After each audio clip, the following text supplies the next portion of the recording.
There we go. So we got getting ready to put some of the plastic out for the greenhouse, this little high tunnel. And I just want to show the full bed prep. So here I'm choosing not to have an end wall here and just have one end wall. And so there was an existing fence that was right here. I'm choosing to kind of like do this about as like tough as it could be. Ideally, we'd kind of pull the whole thing a few feet away from this fence line and a few feet of, like 5 or 6 feet away from each fence line.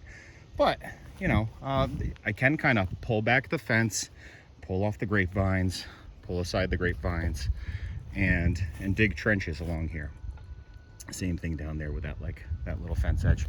If we get up close, you can see that there's about 6 inches between the posts and where the trench is for the plastic. So yeah, the plastic's gonna go, I'm gonna go up and over and bury it on one side and bury it on the other side. And the whole thing, if we get, this much wind is a little too much, so I mean, it's a small structure, so we'll probably be fine, but definitely want to choose your days correctly. So when it goes up and over, this rope has to get poked on through the plastic, so that the plastic can drape over, go straight down, and get buried at this edge. And the same thing has to happen over at the door side. So what do I want to have ready? Is I definitely want to have all of these little trenches ready. So I dug them out with a shovel, and then use an iron rake to kind of level them out so that there weren't any little bumps or hills or anything. And then when we get down here, the plastic's going to come up and over, and again, this rope is going to have to poke on through. So that's one little spot where I'll make a little cut in the plastic.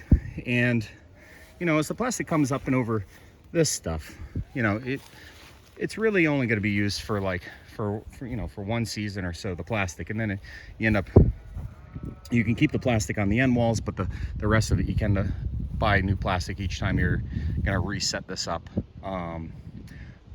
What's my point is that, if you're worried about things rubbing against the plastic and you do want to extend the life, you could put an old piece of cloth or sock against any of these metal bits, and up at the top, when we're all done, we can kind of tuck little bits of cloth at the top of each of those, the ribs, the peaks, again, to kind of stop the friction. So we'll eventually have to attach the plastic to the door here and to the end wall, and we'll do that by sandwiching it between some thin scraps of wood, some lath. All right, so that's about it. There's a 24 foot by 40 foot piece of plastic. Knowing that these are 10 feet and 10 feet bent over, and the 24 feet should give me a couple extra feet on either side. And knowing that it's 20 feet, so 20 feet in length, and if I bring it down about 10 feet and about 10 feet over there, the 40 feet will be able to fit, because this is really, this is about 8 feet high. So there'll be a couple feet to tuck in down here and plenty down there. I'm gonna want to kind of secure that end wall and make sure it meets up nicely at that end wall, and then bring it tight down here. And have any slack kind of be caught here and around in the trenches. Yeah, that's it. Little things like this, I'm going to want to make sure that this doesn't blow and pop holes in the plastic, and stuff like that, that old grapevine doesn't become detached.